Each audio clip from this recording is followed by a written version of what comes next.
আসসালামু আলাইকুম। আরে মোল্লান টিজ এর পক্ষ থেকে আপনাদের জানাই আবারও অভিনন্দন এবং শুভেচ্ছা। আজ আমি আপনাদের মাঝে আরো একটি গুরুত্বপূর্ণ ভিডিও নিয়ে হাজির হয়েছি। সেটি হচ্ছে, আপনারা ইতিমধ্যে জানতে পেরেছেন যে নতুন নবম পে স্কেল হয়েছে। জাতীয় সংসদে নবম পে স্কেলে ঘোষণা দিয়েছেন অর্থমন্ত্রী। আর সেই বিষয় নিয়ে আজকে আমি আপনাদের মাঝে হাজির হয়েছি। তো আমি কথা না বাড়িয়ে আমি মূল ভিডিও চলে যাচ্ছি। আপনারা স্ক্রিন বোর্ডে দেখতে পাচ্ছেন যে 3 ধাপে বাস্তবায়ন হবে আপনাদের নবম পে স্কেল এবং সুবিধা পাবেন চাকরিজীবী অথবা পেনশনভোগীরা। তো দেখেন, এই যে বিষয়টি আছে সেটি আমি আপনাদের মাঝে তুলে ধরবো। তো দেখেন, এখানে যে বিষয়টা বলা হয়েছে, আসন্ন 2026 থেকে 2027 অর্থ বছরে জাতীয় বাজেটে সরকারি চাকরিজীবীদের জন্য নতুন নবম পে স্কেল বাস্তবায়ন প্রাথমিক প্রস্তুতি নিয়েছে সরকার। এ লক্ষ্যে বাজেটে 30 থেকে 35 হাজার কোটি টাকা বরাদ্দ রাখার পরিকল্পনা করা হয়েছে বলে সংশ্লিষ্ট সূত্র জানিয়েছে। নীতিগত সিদ্ধান্ত অনুযায়ী আগামী 1 জুলাই থেকে নতুন বেতন কাঠামো আংশিকভাবে কার্যকর করা হতে পারে। তো এটা আমরা অবশ্যই জানতে পেরেছি যে আগামী 1 জুলাই থেকে নতুন বেতন কাঠামো আপনার কার্যকর হবে। আহ এরপর হচ্ছে, পরিকল্পনা অনুযায়ী নতুন পে স্কেল 3 ধাপে বাস্তবায়ন করা হবে।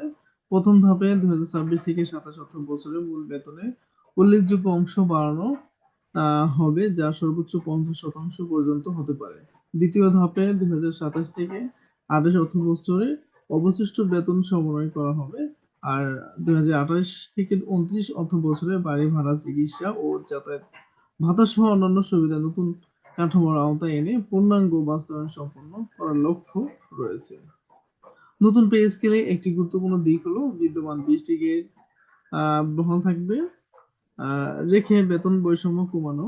প্রস্তাব অনুযায়ী সর্বনিম্ন ও সর্বোচ্চ বেতনের ব্যবধান বর্তমানে 1:9:4 থেকে কমিয়ে 1:8 নামিয়ে আনা সুপারিশ করা হয়েছে। এছাড়া রয়েছে, এই পরিকল্পনায় 20তম গ্রেডের সর্বনিম্ন বেতন 8,250 টাকা থেকে বাড়িয়ে 20,000 টাকা এবং প্রথম গ্রেডের সর্বোচ্চ মূল বেতন 78,000 থেকে বাড়িয়ে 1,60,000 টাকা করার প্রস্তাব রয়েছে। এছাড়া বিভিন্ন গ্রেডের মূল বেতন 100 থেকে 140% পর্যন্ত বাড়তে পারে বলে সংশ্লিষ্ট সূত্রে জানিয়েছে।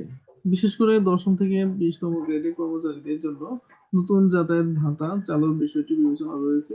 এতে নিম্ন মধ্যম আয়ের কর্মচারীরা অতিরিক্ত সুবিধা পাবে বলে মনে করা হচ্ছে। নতুন পে স্কেল আওতা দেশে প্রায় 9 লাখ পেনশনভোগীদের অন্তর্ভুক্ত করার পরিকল্পনা রয়েছে। এর ফলে স্বল্প পেনশন প্রাপ্ত প্রবীণদের আর্থিক সুরক্ষা আরো জোরদার হবে বলে জানিয়েছে সংশ্লিষ্টরা।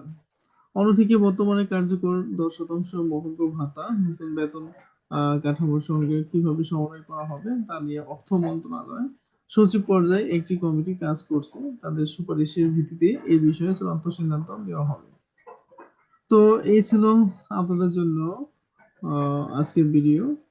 তো আমি আর ভিডিওটি বাড়াবো না, যে বিষয়টি ছিল সেই বিষয় নিয়ে আজকে আপনাদের মাঝে তুলে ধরলাম যে আপনাদের বেতন কাঠামো 3টি ধাপে আপনারা পাবেন, সেটির অর্থ বছরগুলো বলা হয়েছে। সেই অনুযায়ী আপনারা নবম পে স্কেলটা পাবেন। তো আপনারা অনেকে করা হয়েছে যে 1 থেকে 10 পর্যন্ত, অর্থাৎ 10 থেকে 20তম পদে যারা আছেন যে স্কেলে, তাদের বেতনটা হচ্ছে 100% করানোর জন্য সুপারিশ চেয়েছেন।